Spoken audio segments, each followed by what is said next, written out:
Shir on Likutei Sichos Chelek Tesvav, the Parshas Vayigash, on the pasuk where Yosef is now going to introduce his brothers to Paro. It says, "Umiktzei Echav," and from some of his brothers, Lokach Hamisha Anoshim, he took 5 men by Atzigim Lifnei Paro, and he presented them before Paro. So Rashi explains which brothers did he take. He took the weaker Pechusim, those that are lesser than the other ones, ligvura in strength, they're weaker, so that they don't look strong, because if he'll see that they're strong, he's going to make them people that will be in charge of his battle. And then Rashi brings two opinions who are the weaker ones. He says Reuven, Shimon, Levi, Yisachar, Binyamin. Those were the weaker ones. That's the first proposal of Rashi. Those that Moshe Rabbeinu did not double their names when he blessed them in Parshas V'zei Sabracha. However, the names of the strong ones, he doubled over. And Rashi mentions the ones he's talking about in detail. We're going to get a little bit more into that later. That says Rashi what the Bereshis Rabbah says. That's the Lashon of Bereshis Rabbah. Shehi Agoda says so, which is the Agoda of Eretz Yisrael. However, in the Gemara Bavlis, in the Gemara, the Babylonian Talmud of ours, we find that the ones that Moshe Rabbeinu doubled over the names, hey Machaloshim, they are the weak ones. And it's those that he brought for Pare, etc. And then Rashi concludes, and in the Braisa of Sifri, it was taught in the portion of V'zei Sabracha, just like in our Gemara. In other words, in the Braisa of Sifri, it teaches in V'zei Sabracha that the weaker ones were the ones he brought before Pare, and that's why, and that those are the ones that Moshe Rabbeinu doubled over their names. When we say doubled over their names, it's like V'li Zvulun Amar Smach Zvulun B'Tzeisecha. In the bracha it says, and to Zvulun he said, Zvulun, be happy with your going out. So the name is mentioned twice. So either there's two opinions: either that's because they were stronger or because they were weaker. And based on that, either the 5 brothers that were brought here were those brothers, or they were other brothers.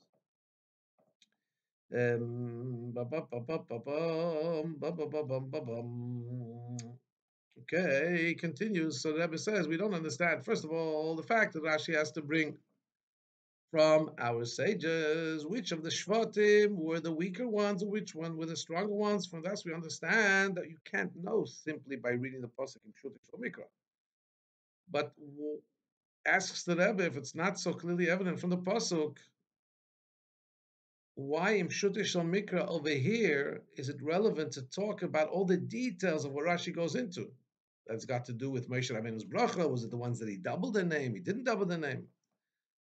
And especially that Rashi brings 3 sources here: the Bereshis Rabbah, the Gemara Bavlis, and the Sifri. So why does he have to actually quote their content? Why is it relevant here to the 5-year-old who's learning? Based on the fact that Rashi brings two opposing opinions from our sages. From this, it's imperative, if he's bringing them both, that in Pshuti Shel Mikra, there's no obvious decision between the 2 days. Which one is more appropriate for Pshuti Shel Mikra? I do know that he brought one first and one second. So the fact that he brought one first means that there's some benefit, some advantage to the first shot over the second one, so he brings it first.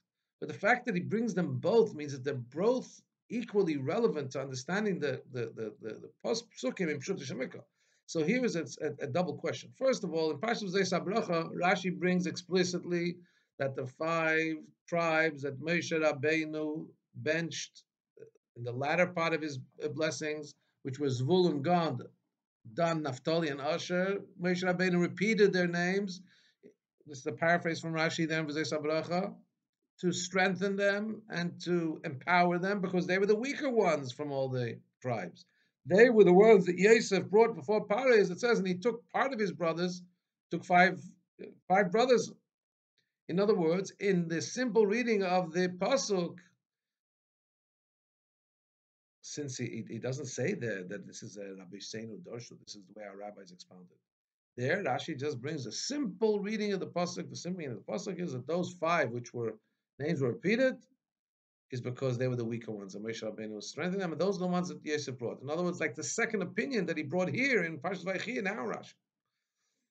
So there, Pshuti Shel Mikra is that the weaker ones were the ones that Moshe Rabbeinu doubled their names, and here it seems to be Rashi brings two Pshutim in Pshuti Shel Mikra. Second question is, in Parshas Matos and Dvarim, Rashi says very simply that the Shevet of God is with the strong ones. Different than he says in Zeis HaBracha that Moshe Rabbeinu doubled their names to make them strong. In other words, there in Parshas Zeis HaBracha, Rashi assumes in Pshuti Shel Mikra that they were weak ones. But yet, when we talk about the story of the Bnei Gad asking to inherit on the other side of the Yarden, and Moshe Rabbeinu is saying that they're going to have to, in order to do that, they have to lead the Jewish people in battle, there it comes out clear that they're strong. You can't answer, well, here's a possible answer that I'm saying you can't answer. What's a possible answer? Possible answer is in every case, Rashi explains the way it's imperative there in Pshuti Shel Mikra in that spot. So in Parshas Matos and Dvarim, when we're telling Bnei God that they're going to lead the battle in Pshuti Shel Mikra, it's clear that they were strong. However, in Parshas Zeis HaBracha, we have to say that Shevet God was actually from the weaker ones, for whatever reason. And in Pshuti Shel Mikra, in our Parsha, you can go either way. So why can't we say that? Because Rebbe said, as we've said many times, and it's self-understood, that it can't be, according to Pshuti Shel Mikra, that one place should be in opposition totally to the other place. In other words, Pshuti Shel Mikra has to have a clear narrative running through the whole Torah. Can't be in one place, Pshuti Shel Mikra says this, in one place like that. There's an interesting footnote here from a sefer called Ma'aseh Hashem to Rabbi Eliezer Harefe Ashkenazi.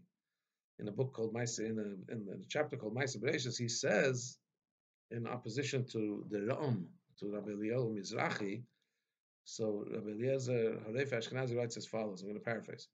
It's truly not acceptable, the one who tries to pose it, that Rashi, whose whole purpose is to explain the Torah and the beauty of the Torah, and how everything is totally correct, it's not plausible to say that he will explain the Torah according to one way in one place, according to one Agoda, one Medrash, and in another place he's going to explain it according to another Agoda that totally negates, that stands in diametric opposition to the first. Because in that way the Psukim will be divided between themselves. There won't be an agreeable understanding of all the Psukim.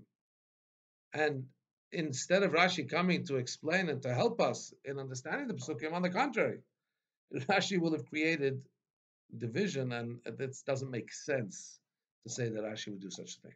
Interesting. The Rabbi is here saying it's not possible. Rashi has to have a thread of Pshuti Shel Mikra. So to say that in three different places there's three different meanings of Pshuti Shel Mikra, that doesn't fly. Base. So the explanation about this change. Explanation between the difference of Rashi and the Rashi Matos and Devarim says that like this. That we find that in one place Rashi brings two pirushim, and in the second place he just goes according to one of those pirushim. It could be for two reasons. One, mostly, according to the pirush we brought, there's a difficulty.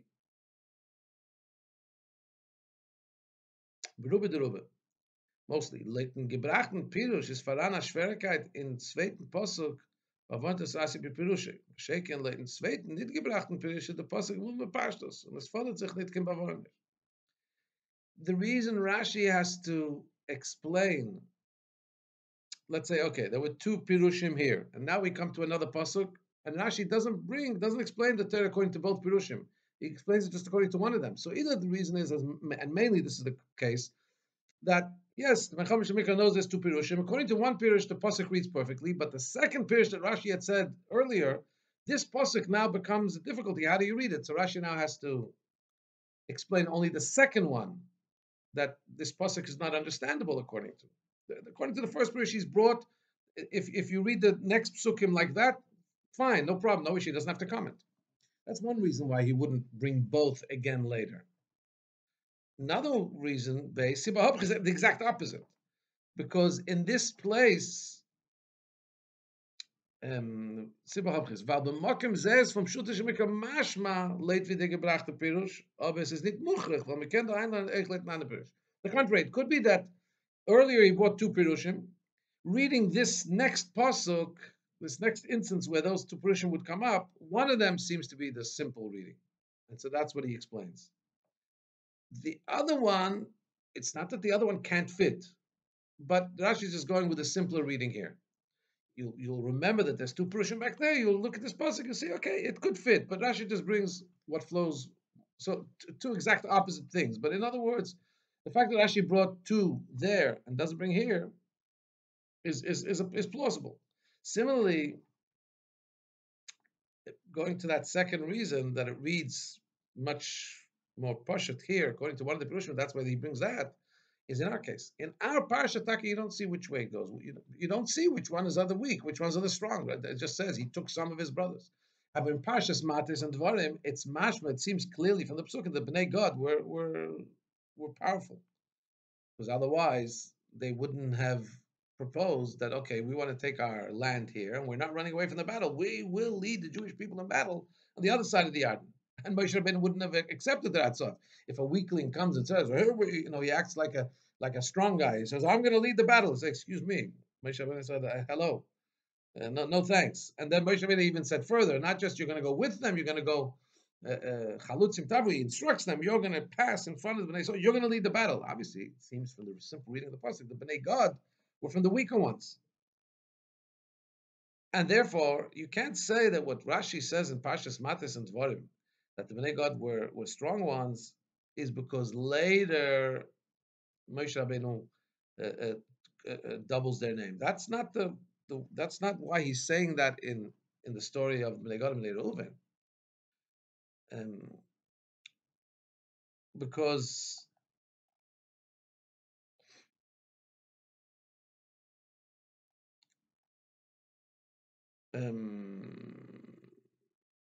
because the proof of that Rashi brings is from the psukim that are before Birchas Moshe, right?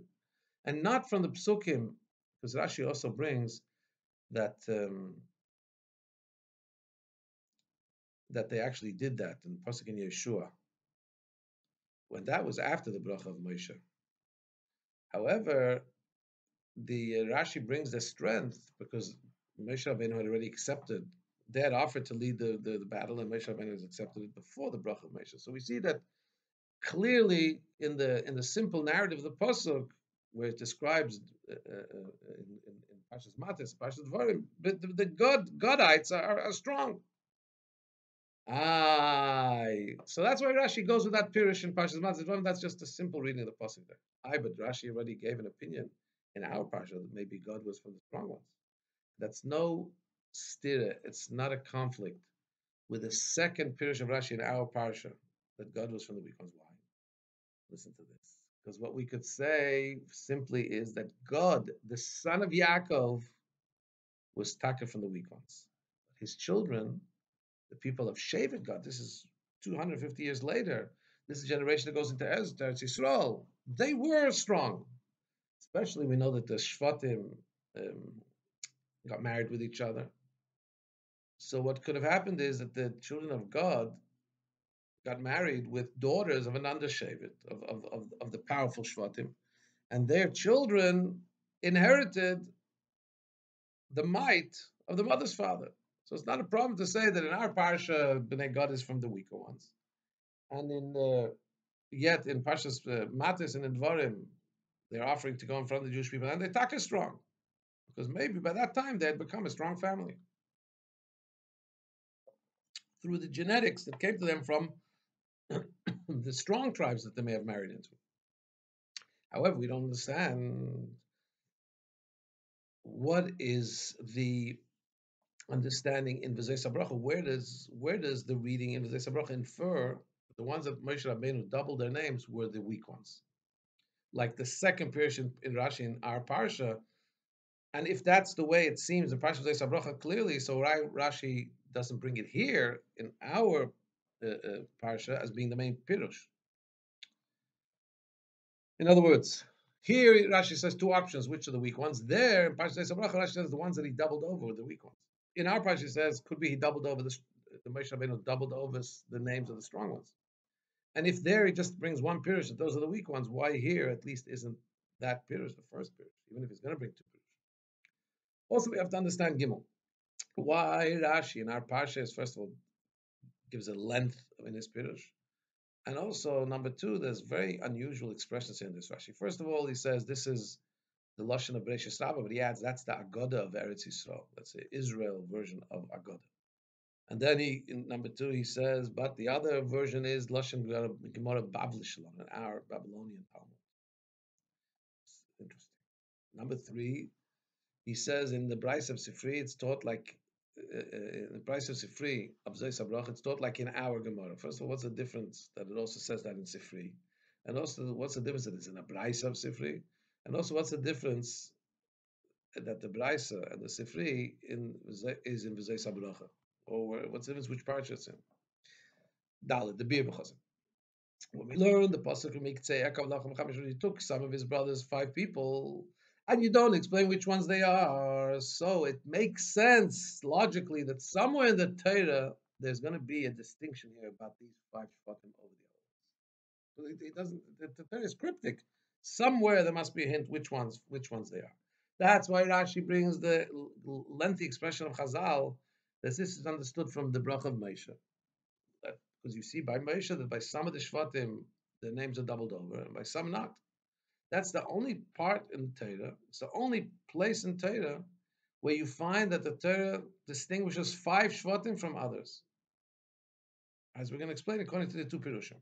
On the other hand, even though here the Torah doesn't say which ones are the weak ones, from the fact that we learned, from all what we've learned about the Shvatim till now in their lives, we can derive in Pshuta Shemikra about the level of strength and weakness about certain individual Shvatim. First of all, for example, learning the Parsha of Shechem, Medina's being captive. So, simply speaking, you understand that Shimon and Levi were strong. They single-handedly alone killed out all the men of the city. So it's difficult to say. The first pshat of Rashi is that those that Moshe Rabbeinu's names weren't doubled were the weak ones, because Shimon and Levi's name wasn't doubled. So that means we're saying Shimon and Levi are from the weak ones. But look, they just single-handedly killed out a town. That's why Rashi brings the Pirush, first of all, that the ones that Moshe Rabbeinu doubled their names, they were the weak ones. And Mela, that comes out that Shimon and Levi, from everything we've read till now, this is the simpler pshat. That Shimon and Levi are part of their names aren't doubled in B'zei Sabrach. They're from the strong ones. And however, Rashi has to, of course, add and say that Yehuda, his name was doubled over. So Rashi has to add and say that's not because of weakness, there's another reason for that. Because what's clear here is that from the events that had happened with the children of Yaakov, which we've already learned about, is that Yehuda was from the strong ones, and more than that, he was the strongest of the Shvatim, the king of the Shvatim, and he stood up for Binyamin, and he stood up in opposition to Yosef, who was the viceroy of Egypt, assistant to the king of Egypt, the superpower. It's not a simple thing. However, so in that way, the ones that Moshe Rabbeinu didn't double over the names, they are the strong ones. The ones he doubled over the names, they're the weak ones. That's the first pirush, because we already know Shimon and Levi should be part of the strong ones. However, this pirush also has a difficulty. Why? Because Binyamin was amongst the strong ones. According to this reading, Binyamin's name wasn't doubled over also. So Binyamin is from the strong ones. But when you read the simple reading of the story, the narrative till now, Binyamin was from the weaker ones. He was the youngest. He was called the Yeled Zekunim Koton, the son of the young age. Yaakov Avinu was worried not to send him on this journey with Yehuda to go to see Yosef. Maybe an accident will happen. And also, the way Yehuda speaks to Yosef, you get the feeling that he's not so strong. Because Yehuda says, what do you want this guy for when you wanted to keep in Yomit? For everything, I'm better from him. Sai for, as Rashi says, L'chol dobra ani mu'ula. I'm better in everything. For strength and battle, to be a servant. So it seems like Binyamin wasn't the picture of of strength. And yet, if according to this Pirish, where the weak ones are the ones Moshe Rabbeinu doubled over their names, it didn't double over their names. I'm sorry, the weak ones are the ones Yosef, that Moshe Rabbeinu doubled their names. So Shimon, Levi, Binyamin, the names weren't doubled. That means they're from the strong ones. Shimon and Levi we know, but Binyamin is a problem because he seems from the weaker ones. However, so maybe but still, even though there's this issue with understanding Binyamin fitting into the stronger ones, still the Pirush Rashi brings he brings this as his first Pirush. Why? Because according to the second Pirush, so even though Takam Yehuda's name was doubled, but that's nothing to do with weakness. So okay, you have five Shvatim. Besides Yehuda, you have five Shvatim. The Moshe Rabbeinu doubled their names, and especially Rashi says these are the ones that are singled out later. These are the ones that Moshe Rabbeinu benches towards the end of the parsha. Second set of brothers, and Moshe does strengthen, double their names in order to give them strength. However, those five are still not separated in a clear way because in the end of the day, Yehuda's name is also doubled. And that's why the first Pirush is more plausible. It actually means the first because in this case you have five that are totally different than the others. Their name wasn't doubled. You asked that Shimon and Levi, if you're going with this first Pirush, with the second Pirush, Shimon and Levi, I'm saying if you're going with this, 1 second. In the first Pirush, Shimon and Levi come out to be from the Chaloshim, from the weak ones. 1 second. I'm getting a little confused myself. In the first Pirush, what is the first Pirush? First Pirush is that the ones that Moshe Rabbeinu doubled over their names, they are the strong ones, right? And therefore Shimon and Levi are from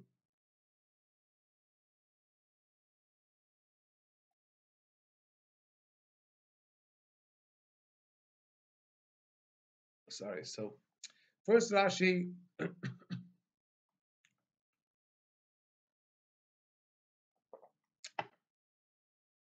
let's go again.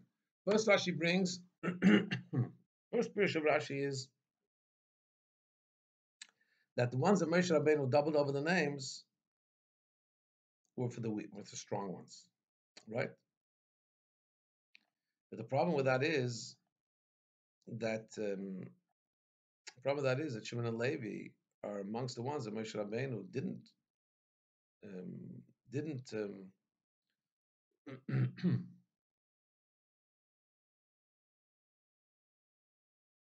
their names weren't doubled. They're from the weak ones.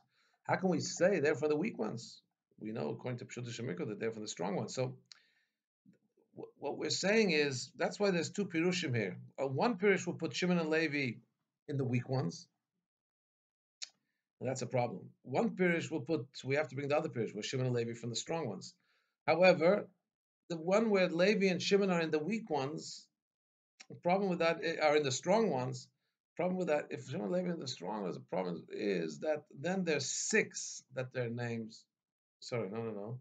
If Shimon and Levi are from the strong ones, because what we're saying is that Moshe Rabbeinu didn't double over the names as strong. The weak ones were doubled over. Just hang on a second, because the Rebbe is going to clearly later on in the Sikha say there's two virtues over each pirush. So let me not jump ahead of myself here. Sorry, I'm being a little confusing here. So again, this problem that Shimon and Levi in the first shot, Shimon and Levi are from the weak ones because Moshe Rabbeinu didn't repeat their names. So we can answer Taka, they were weak. Why were they able to kill out all the males of Shem? It wasn't because of their strength, Taka, because they felt themselves from the oldest, and therefore they felt responsibility of taking vengeance.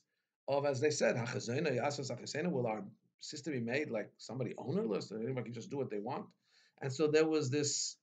Reuven didn't step up to the plate, so they were the next ones that had to deal with it. So they went with a strong sense of responsibility. Now, why didn't Reuven? It wasn't that there was their natural strength; they just had this powerful passion that made them able to do this, right? Especially that the Anshe Shem at the time they were after bris,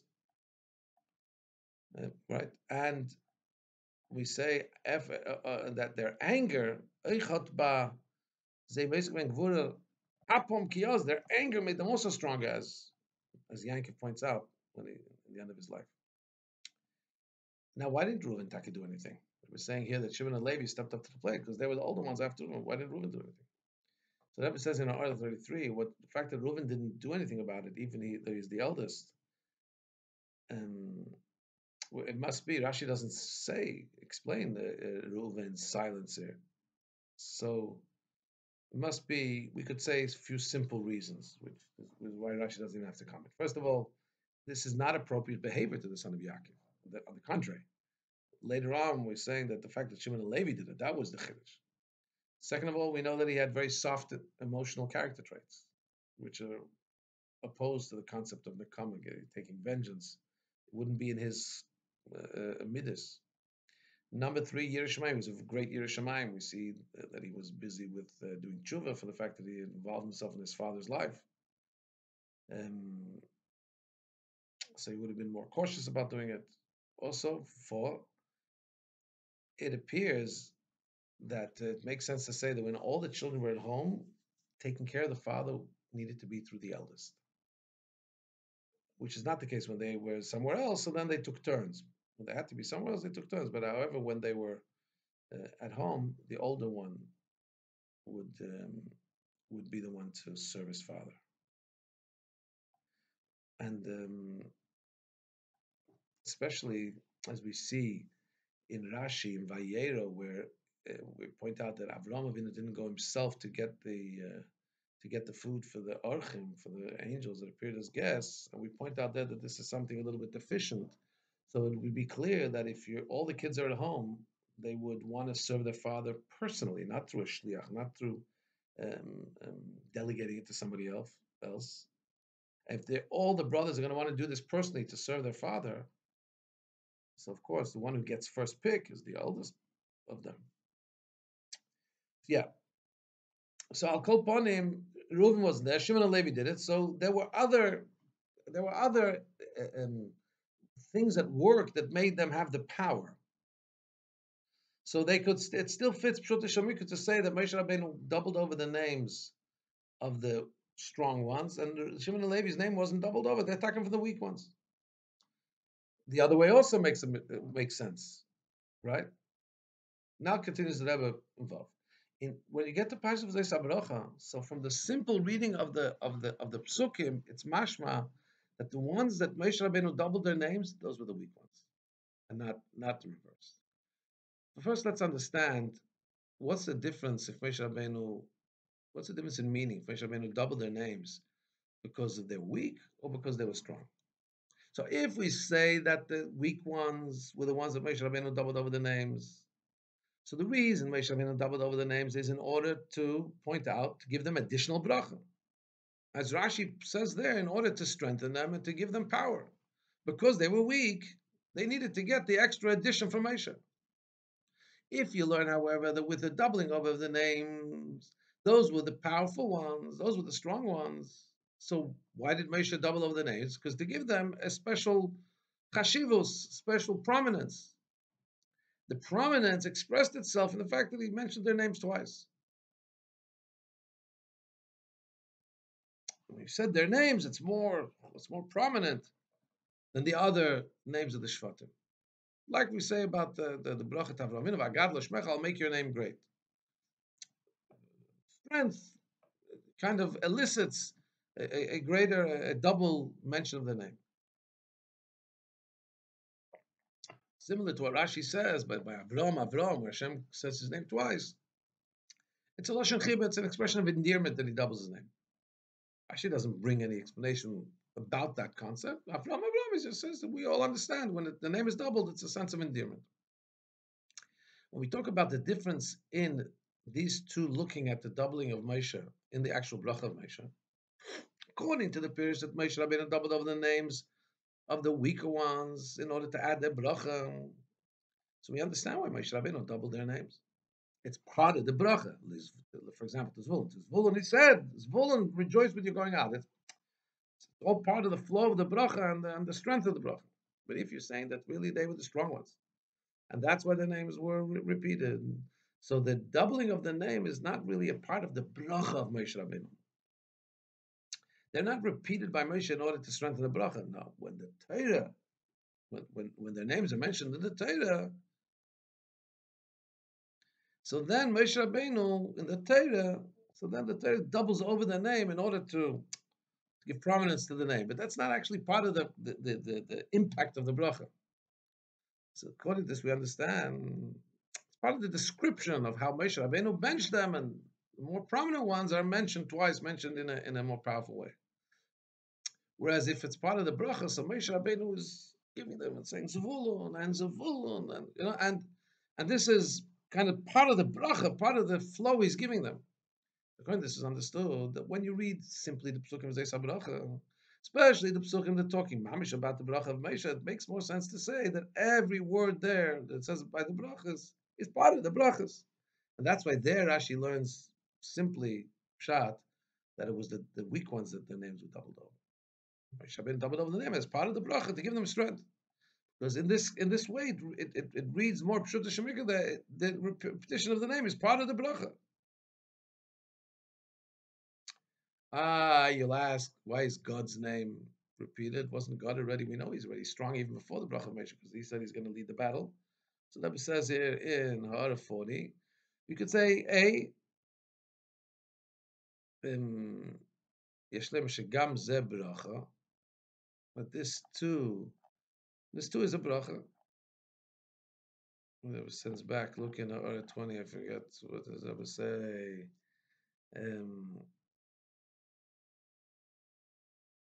I'm not sure. The Rebbe sends it to other Mefarshei Rashi.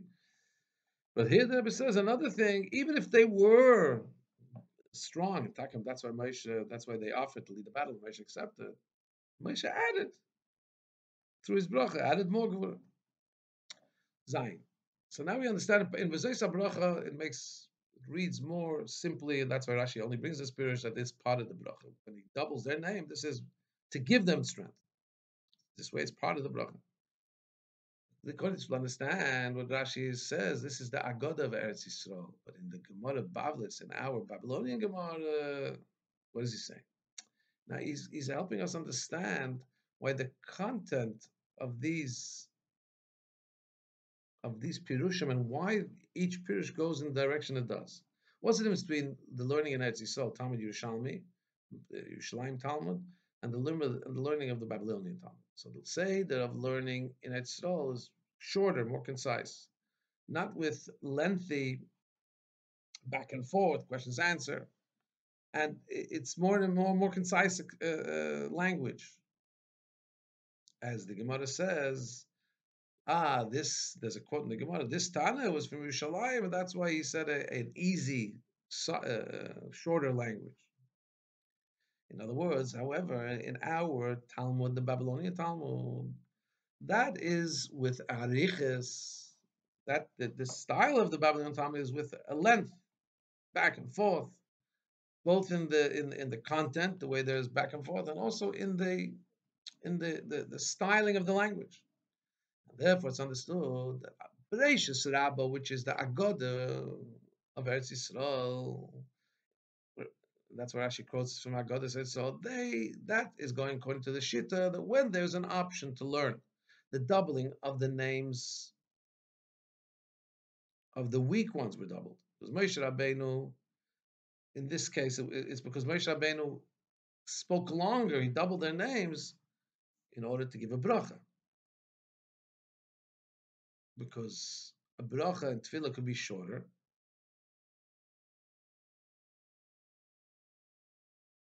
Right? But he gives him a longer. It's part of the bracha. He gives him a longer bracha. Or learning that he doubled over the names of the strong ones would mean that Moshe Rabbeinu gave a shorter bracha, because the repetition of the bracha is not really what Moshe said. It's a separate thing where the Torah, when it talks about the bracha, repeats the name in order to emphasize the prominence of this name. So the Agoda of Eretz Yisrael will say that Moshe Rabbeinu gave a shorter bracha, and therefore it's the weak ones, the ones that names aren't repeated because the Torah didn't see to add prominence.